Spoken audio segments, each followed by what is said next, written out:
Hey, my friends. Been a while. We have Motherwort coming into flower. You can see the flowers are starting to form at the tips. So I have this sort of pattern with Motherwort. I'm gonna make a tincture, show you. It's pretty easy. I have this pattern with Motherwort. It reseeds everywhere, right? It's all over. And so I go out, see I'm just cutting the leaves and the flower tips off. You could wait until it sets its first flowers if you want, but it's okay if it's setting flowers. All the energy is in the upper part of the plant. The stem is square, first of all. It's a square stem. Maybe you can see it on the end there. It's square. And the leaves change as it starts to flower. So you'll see like these deeply cut leaves here. And then as you get up to the top, they get smaller and smaller and more deeply cut. Yeah. If you taste it, it's super bitter.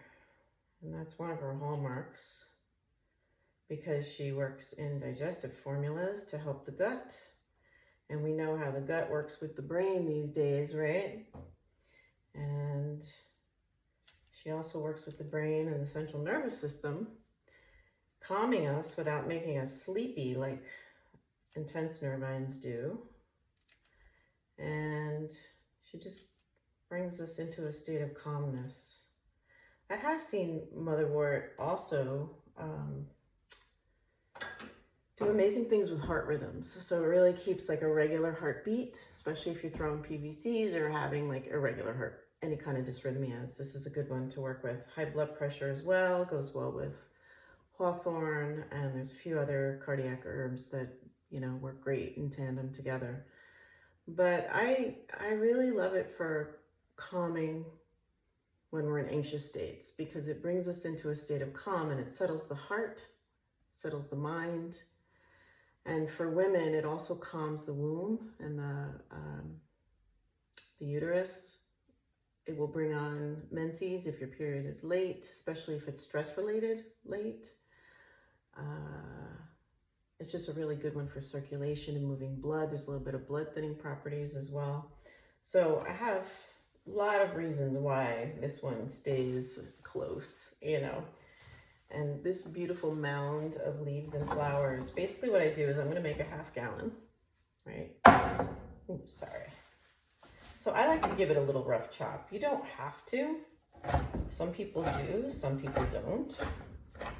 Some people put it in the blender and make it really fine. You can do that too. But basically I just give it a rough chop with a really good knife. Like so.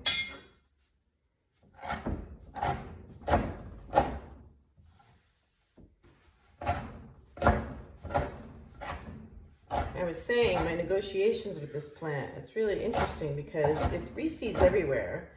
And so I sort of go out and see where the more mature plants are coming up. And then we decide, like I need to get my calendula in and I need to get my tulsi in and they need long strip beds. So the Motherwort that's there is now weeded out. But what I did was I harvested the beautiful parts of it, thanked it very much, and then made space for other ones. So you can make these negotiations with your plants in the garden, right? I hope this isn't rocking the camera too much. Yes, it is. That's cool.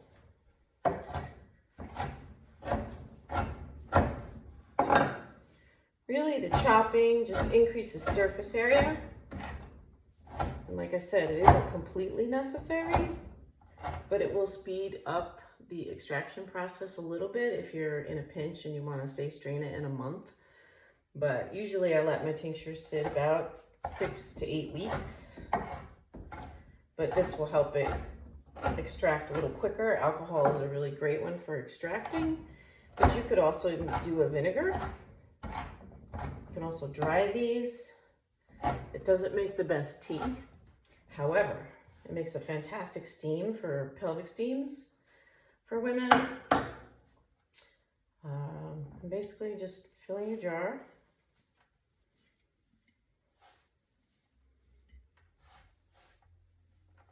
Super easy to make tinctures. You don't have to make a half a gallon either. You could just make a tiny little pint, half pint, enough to get you to next year. I may come back when some are in flower and I'll just pick the flowering tops and tuck a few into the top of this one. So I'm gonna leave a little space for that.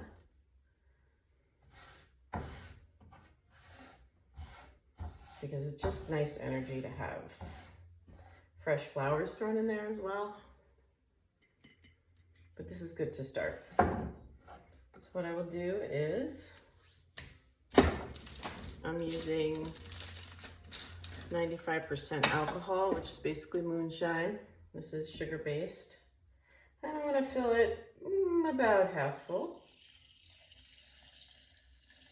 Maybe a little more than half, because the plants displace it a little bit. Right about there.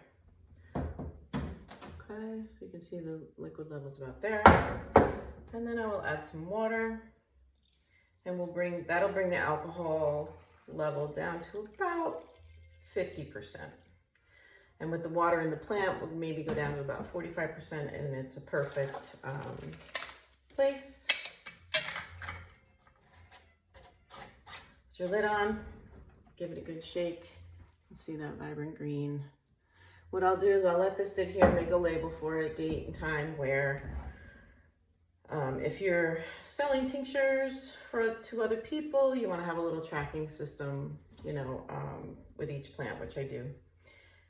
The water level will go down, the liquid level will go down a little bit tomorrow, so I'll come in and I'll add a little bit more water and alcohol combination to it to bring it back up. And then this will, you know, go into a closet that I have full of shelves, floor to ceiling, all the walls, and that is for keeping them out of the dark. And this will be ready it would be ready in 4 weeks, but I don't need it in 4 weeks, so 6 to 8 weeks if I need it. Otherwise it'll sit and wait until this bottle is ready to be opened.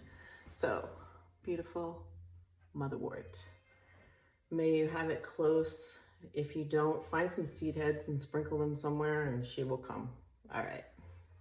Thank you for watching. Bye.